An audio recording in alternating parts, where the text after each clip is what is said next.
محرمای حمید و معیوب گروه دوم ساکن ناحیه رودکی جماعت شهرک میرزا ترسونزاده کوچه کاسبان محرمای دعواگر است که میگوید بعد از زندگی 28 ساله با شوهرش سعید گلوف از همدیگری در سال 2007 جدا شدند و حالا پشت همدیگری بحث‌های سودی دارند. هم صحبت ما میگوید او با شوهرش در سال 2009 مال و ملکشان را تقسیم نمودند و این خانه با او مانده است. ولی بعد گذشتن چندین سالها سابق همسرش دعوای تقسیم نمودن خانه را کرده است که سودی عالی در دو زینه محرمای حمید را صاحب ملک اعتراف کرده است.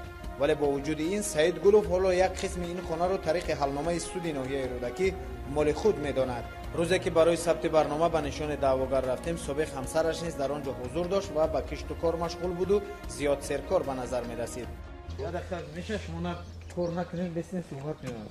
من جون شدی ساعت خودش قطعی صحبت کردم. در حقیقت بعد که در دو مرحله سودی عالی در این منزل محرمای حمید و صاحب ملک اعتراف کرده است، سودی ناحیه رودکی در یک حلنامه خود سعید گلوف را نصف این منزل و زمین را به او داده است. سعید گلوف هم در این منزل خود را صاحب ملک می‌داند. هرچند به دعوای خودش او خانه‌های استقامتی زیاد داشته است. او حالا با سابق همسرش که از وی دو فرزند دارد بحث‌های بی‌آخر سودی دارند. در وقت ثبت برنامه آنها یکدیگر را گناهکار می‌دانستند. بعداً وقتی که شما مثلا با اولادتون جدا شدین درست است که مثلا شما با خونه دو خونه دیگر و ماشین چیزهای دیگر داشتید؟ من 15 خونه دارم. وقتی تقسیم کردم به شما رسیدن؟ من 15 خونه دیگه دارم. با خونه دیگه؟ با شهر خونه دارم، با روغون خونه دارم. همون آورده سابق دادین. نه خب وقتی که تقسیم میشه اصلا باید برابر تقسیم شه. تقسیم چیزی که در اساس قانون بود سود هم را تقسیم کرد. مثلا شما ببینید خیلی سود تقسیم کردن ببینید شما مثلا این قدر سال با همسرتون زندگی کردین خودتون تاسف نمیکنین که صد حیف کی من همین قسال همین قتی زندگی کردم. نه ما گپ دیگه این دوز بود خلاب بود خیانتکار بود. ما چی خیانت کردم در حقی مردم؟ ما چی یگون نامردی کردم؟ که دوزی مرا قپیدگی ای مردم؟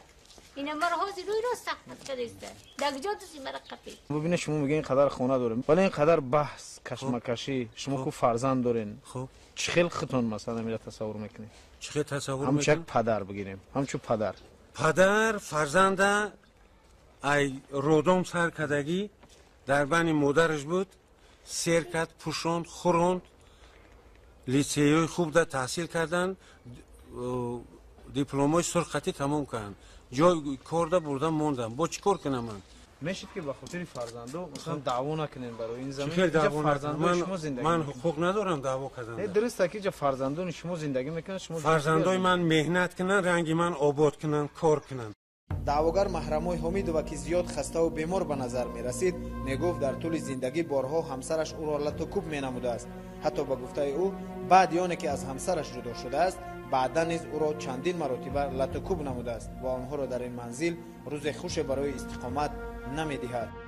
ای مرا قزدگی که یک ما پیش نگرفتم که دکمه سود بازی که نکردم بعد یک جدا شوی ما با وقتی شما را لطوکوب کردن شما از بالاش مراجعت کردید؟ کردیم بچم کردیم 2 سال اصلاح نشدم نه نمیه با مرا غم میکنم اینجا مرا خلط خوب میکنم مرا غم میکنم حقارتای وجود میکنم و که من هیچی نمانده دیگه بچم ولی فرقم دارم. یعنی از اونه که دعوی شما را هیچ گوش نکرد شما مجبور شده به تلویزیون مراجعه کنید. خانه نمیبروی برم باید که خونه نداره حق نداره خیلی غمم نتیه خیلی برم دور خانه در زن زندگی برای زندگی شبینه بچم چی من خواهش دارم شما که برای قد زن زندگی کنه زندگی خچه بینه و ما زندگی خمانه بینیم ما یک بهبودی کنیم یک پیشروی کنیم و اینه بینیم رنگی مرخانه زندگی داریم. سعید گلوف باشد دعوا داشت که او نیز در این منزل با دعواگر حق برابر دارد و این حقوق را با او دادگاه داده است و اگر کسی دعوا دارد که او در این منزل حق ندارد پس به دادگاه ناحیه رودکی مراجعت کند. حجت است حجت ها را من در سود همش پیشنهاد کردم رفته بینید سنجید. همزمان سعید گلوف ادعا میکرد که هیچگاه به سر همسرش دست نبرداشته است. لطوکوب شام کردگین میگه کی را لطوکوب کرد؟ حمید و محرموی خب درست این دعواش این حمید و محرموی خودش چند کس لطوکوب کرده منم کارت قطعی زدگیه قطعی مقفره ندارم بچه مقفره متاسفانه با ما میسر نشد نظر دادگاه ناحیه رودکی را نسبت این حلنامه بگیریم. روزی که به دادگاه ناحیه رودکی رفتیم با ما گفتند سودیایی که این پرونده را دیده است در سودی سیار است و بعد 1 ساعت میآید. چون 1 ساعت پس به سود رفتیم باز هم پیدایش نکردیم. با گفته یک مسئول سودی ناحیه رودکی سودیه حق معلومات دادن از بالای حکم برآورده خودش را قانونا نداشته است. بالاتر از این شاید وقتی آن است که پیش از برآوردن حلنامه‌های سودی مسئولین و حقوقشناسان کمی اندیشه کنند که عائله‌هایی که یکدیگر را چشم دیدن ندارند و به این سبب از همدیگر جدا شدند پس چگونه میتوانند آینده در یک منزل روبروی همدیگر زندگانی نمایند و آیا واقعا هم مسکون نمودن چنین نفران در یک خانه تا چه اندازه با آداب و خواسته‌های شرقی و تاجیکان سازگار است؟ نام شما چیه نام زاقبک. برای ما نیز عجیب بود که نام مناسب گروه ایجادی ما را سعید گلوف با کدام مقصد نوشته گرفت. اکنون انتظار می‌شویم که چه کسی به سراغ ما میآید، چون گمان میکنم نام مناسب ما را بیهوده نامنویس نکردند.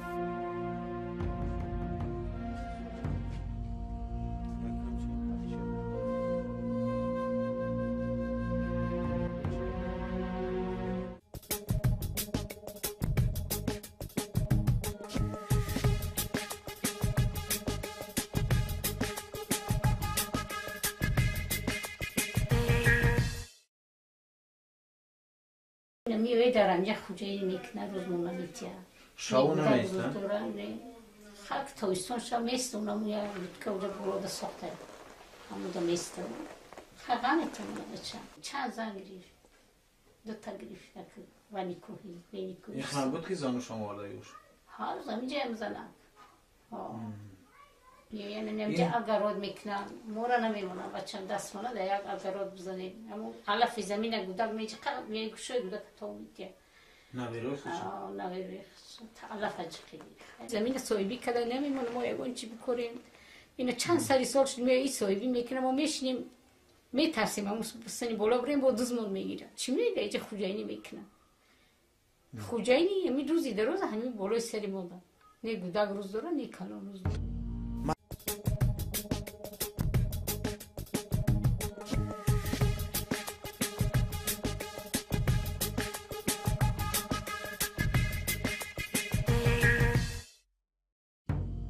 یکی از مشکلی‌های اصلی که در کشور ما در چند سال اخیر رو به بالا روی دارد این بیکار شدن نکاح‌های عائله‌ها میباشد. متاسفانه طبق آمار رسمی با وجود کم شدن شماره نکاح‌ها در 5 سال اخیر شماره بیکار شویشان برعکس زیاد شده است. در 5 سال اخیر اگر ما گیریم سال 2010 نکاح 60440 تا بود 11 94618 تا 12 97796 تا 13 97471 تا 14 95478 تا این اگر سال 2013 و 14 گیریم قریب 2000 شماره نکاح 2000 کم شده است. سال 2014 نسبت سال 2013 2000 کم شده. 2000 کم شده. طلاق خود چگونه است؟ روند یعنی در 5 سال اخیر روند طلاق؟ اگر روند طلاق ها گیریم در 5 سال اخیر 2010 6125 تا 2011 6797 تا 2012 7608 تا 2013 8194 تا 2015 9130 تا هر هم محصولات زیاد شوی دیده میشه. هرچند تا حال کارشناسان و تحلیلگران از جداشوی عائله‌های جوان اظهار نگرانی میکنند ولی به گفته مسئولین ریاست اسناد حالت شهروندی وزارت عدلیه جمهوری تاجیکستان شماره طلاق‌ها بین عائله‌های کلانسال نیز به حد نگران کننده بالا رفته است. روند مثلا به او حدی هست که تشویش آور است یا که بیشتر عائله‌های جوان جدا میشه؟ البته تشویش است. روند عائله‌های کلان هم هست. برابر گیم خطا نمیکنیم. هری برابر است. کلانسولان اگر ما کلانسول از شرمنده از سینی 30 ساله بالا گیریم همین جداشوی اونها هم به همون جوانو برابر شده میتونه.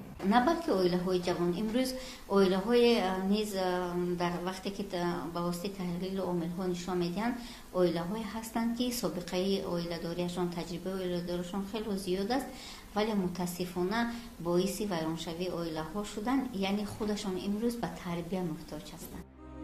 باعث تاسف است که بعضی اویله‌های تاجیک با وجود زندگانی یکجایی بسیار ساله‌شان از همدیگر جدا می‌شوند و صدها مشکلی را بالای خود و فرزندانشان می‌آورند.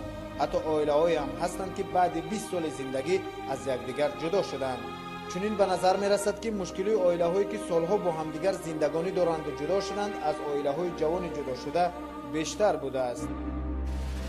محرمای حمید و معیوب گروه دوم ساکن ناحیه رودکی جماعت شهرک میرزا ترسونزاده کوچه کاسبان محرمای دعواگر است که میگوید بعد از زندگی 28 ساله با شوهرش سعید گلوف از همدیگری در سال 2007 جدا شدند و حالا پشت همدیگری بحث‌های سودی دارند. هم صحبت ما میگوید او با شوهرش در سال 2009 مال و ملکشان را تقسیم نمودند و این خانه به او مانده است. ولی بعد گذشتن چندین سالها سابق همسرش دعوای تقسیم نمودن خانه را کرده است که سودی عالی در دو زینه محرمای حمید را صاحب ملک اعتراف کرده است. ولی با وجود این سعید گلوف حالا یک قسم این خانه را طریق حلنامه سودی ناحیه رودکی مال خود میداند. روزی که برای ثبت برنامه به نشان دعواگر رفتیم سابق همسرش نیز در آنجا حضور داشت و به کشت و کار مشغول بود و زیاد سرکار به نظر می رسید. میشه شما کار نکنید بسین صحبت می‌کنید. من جون شدیم ساعت باش قطعی صحبت کردم. در حقیقت بعد که در دو مرحله سودی عالی در این منزل محرمای حمید و صاحب ملک اعتراف کرده است، سودی ناحیه رودکی در یک حلنامه خود سعید گلوف را نصف این منزل و زمین را به او داده است. سعید گلوف هم در این منزل خود را صاحب ملک می‌داند. هرچند به دعوای خودش او خانه‌های استقامتی زیاد داشته است. او حالا با سابق همسرش که از وی دو فرزند دارد بحث‌های بی‌آخر سودی دارند. در وقت ثبت برنامه آنها یکدیگر را گناهکار می‌دانستند. بعداً وقتی که شما مثلا با اولادتون جدا شدین درست است که مثلا شما با خونه دو خونه دیگر و ماشین چیزهای دیگر داشتید؟ من 15 خونه دارم. وقتی تقسیم کردم با شما رسیدن. من 15 خونه دیگه دارم. با خونه دیگه. با شهر خونه دارم. با روغون خونه دارم. همه همون آورده سابق دادین. نه خب وقتی که تقسیم میشه اصلا باید برابر تقسیم شه. شما لطکو کردن شما از بالاش مراجعت کردید؟ کردیم بچم کردیم 2 سال اصلاح نشدم. نه نمیگه گم رقم میکنم اینجا مرا خیلی تکو میکنم مرا میکنم حقارتای ویجو میکنم وقتی من هیچی نمونده دیگه بچم ولی فرقم دارم. یعنی از اونه که دعوی شما را هیچ گوش نکرد شما مجبور شدید به تلویزیون مراجعه کنید. خانه نمیبروی برم باید تیم خونه نداره حق نداره هم غمم نتیم خیلی برم دور خانه در زن زین برای زندگی شبینه بچم چی؟ من خواهش دارم که برای قد زنش زندگی کنه زندگی خچه بینه ما زندگی خمانه بینیم ما یک بهبودی کنیم یک پیشروی کنیم اینه بینیم رنگی مرخانه زندگی داریم. سعید گلوف باشد دعوا داشت که او نیز در این منزل با دعواگر حق برابر دارد و این حقوق را به او دادگاه داده است و اگر کسی دعوا دارد که او در این منزل حق ندارد پس به دادگاه ناحیه رودکی مراجعت کند. حجت است. حجت ها رو من در سود همش پیشنهاد کردم رفته بینید سنجید. همزمان سعید گلوف ادعا میکرد که هیچگاه به سر همسرش دست نبرداشته است. لطکوب شام کردگین میگه. کی را لطکوب کرد؟ حمید و محرموی. خب درست است دعواش. این حمید و محرموی خودش چند کس لطکوب کرده. منم کورت قطعی زدگی. قطعی مقره ندارم بچه متاسفانه با ما میسر نشد نظر دادگاه ناحیه رودکی را نسبت این حلنامه بگیریم. روزی که به دادگاه ناحیه رودکی رفتیم با ما گفتند سودیایی که این پرونده را دیده است در این چیزی که در اساس قانون بود سود هم را تقسیم کرد داد. مثلا شما ببینید خیلی سود تقسیم کردن ببینید شما مثلا این قدر سال با همسرتون زندگی کردین خودتون تاسف نمیکنین که صد حیف کی من همین قسال همین قطعی زندگی کردم. نه ما گپ دیگه این دوز بود خلاب بود خیانت کار بود. ما چی خیانت کردم در حقی مردم؟ ما چی یکون نامردی کردم؟ که دزی مرا قپیدگی ای مردک این مرا حاضر روی را سخمت کردیسته در جا دزی مرا قپید. ببینید شما میگین این قدر خونه داریم ولی این قدر بحث کشمکشی شما کو فرزند دارین خب چه خیلی خطون مثلا میره تصور میکنید چه خیلی تصور همچه میکنید پدر بگیریم همچو پدر فرزنده ای رودم سر کدگی در بین مادرش بود سیر کرد، پوشوند، خوروند، لیسیهای خوب در تحصیل کردن، دیپلمای سرخطی تمام کردن، جای کار در بردن موندن. با چی کار کنم من؟ میشید که به خاطر فرزندو مثلا دعوا نکنین برای این زمین. چه دعوا فرزندان شما زندگی من حقوق ندارم دعوا کردن. درسته که فرزندان شما زندگی میکنن، شما فرزندای من مهنت کنن، رنگ من آباد کنن، کار کنن. даъвогар маҳрамои ҳомидова ки зиёд хаставу бемор ба назар мерасид мегуфт дар тӯли зиндагӣ борҳо ҳамсараш ӯро латукуб менамудааст. ҳатто ба гуфтаи ӯ баъди оне ки аз ҳамсараш ҷудо шудааст баъдан низ ӯро чандин маротиба латукуб намудааст ва онҳоро дар ин манзил рӯзе хуше барои истиқомат намедиҳад. марам қазадагӣ ки якма пеш нагирифтам хедакми судбозӣ ки накардам баъди ака ҷудошавӣ мо вопас мора намемонам бачам дастхона да як агарот бизанем аммо алафи замина гудак мегушои гудак томитя алафа ҷиқиди замина соҳибӣ када намемонам мо ягон чӣ бикорем ина чанд сари сол шуд ме и соҳибӣ мекунам мо мешинем метарсем аммо сани боло бурем бо дузмон мегирам чӣ мега иҷа хуҷайнӣ мекунам хуҷайнӣ ами рӯзи дароз ҳамин болои сари мода не гудак рӯз дора не калон рӯз дора.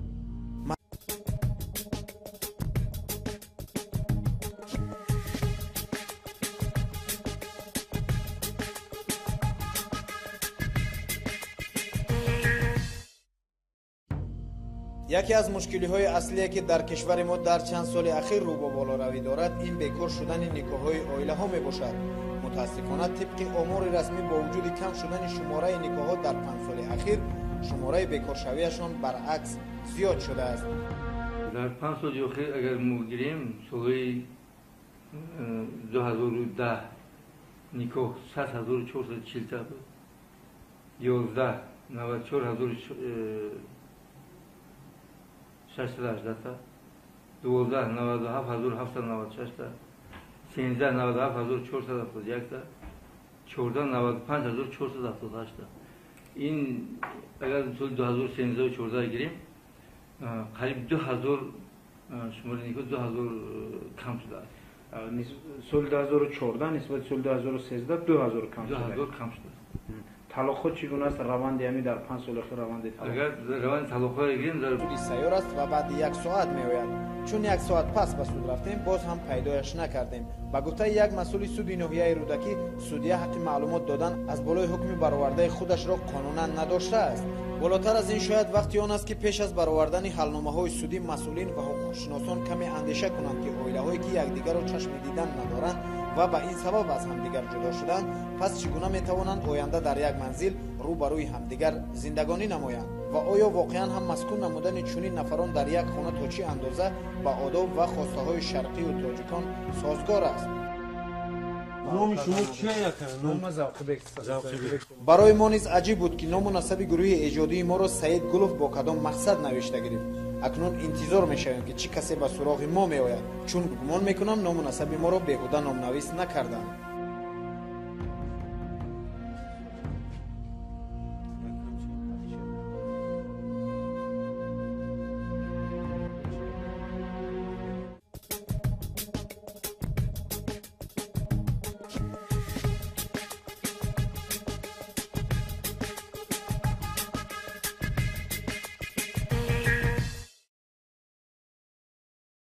میوه در آنجا خوجایی میکنه روزمونه میتیا شاونه میسته خاک تویستون شا میسته اونم یا که اونجا بروده ساخته همونجا میسته خاقا میتونه بچه چند زن گریف 2 تا گریف و نیکوهی این خانه بود که زانو شما آرده یوش ها زمین جایم زنم